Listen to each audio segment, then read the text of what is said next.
ರಾಜ್ಯ ಸರ್ಕಾರ ಈಗಾಗಲೇ SIT ರಚನೆ ಮಾಡಿದ್ದಾರೆ. ತನಿಖೆ ಆಗ್ತಾ ಇದೆ. ಕಾನೂನಿಗಿಂತ ದೊಡ್ಡವರು ಯಾರೂ ಇಲ್ಲ.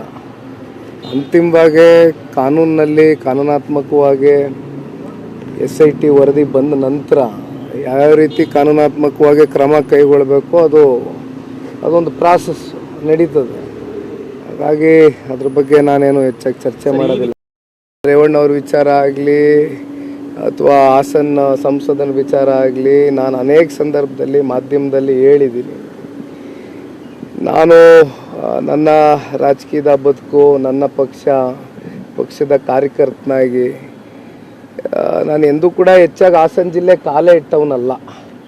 ನಾನು ಬಹುಶಃ ಹಾಸನ್ಗೆ ಹೋಗೋದು ಅಂತಕ್ಕಂಥದ್ದಾದರೆ ಹಾಸನಾಂಬೆಯ ದರ್ಶನ ಪಡಿತಕ್ಕಂಥದ್ದಕ್ಕೆ ಪ್ರತಿ ವರ್ಷ ಹೋಗ್ತಕ್ಕಂಥದ್ದು ಅದೊಂದು ಸಂಸ್ಕೃತಿ ಇಟ್ಕೊಂಡಿದ್ದೀನಿ, ಹೋಗ್ತೀನಿ. ಬಿಟ್ಟರೆ ನೀವು ಎಲ್ಲ ಮಾಧ್ಯಮದಲ್ಲಿ ನೋಡಿದ್ದೀರಿ, ನಾನು ಅನೇಕ ಸಂದರ್ಭದಲ್ಲಿ ಹೇಳಿದ್ದೀನಿ, ನನಗಾಗಲಿ ಹಾಸನ ಸಂಸದರಿಗಾಗಲಿ ಯಾವುದೇ ರೀತಿ ಹೆಚ್ಚಿನ ಸಂಪರ್ಕ ಇಲ್ಲ.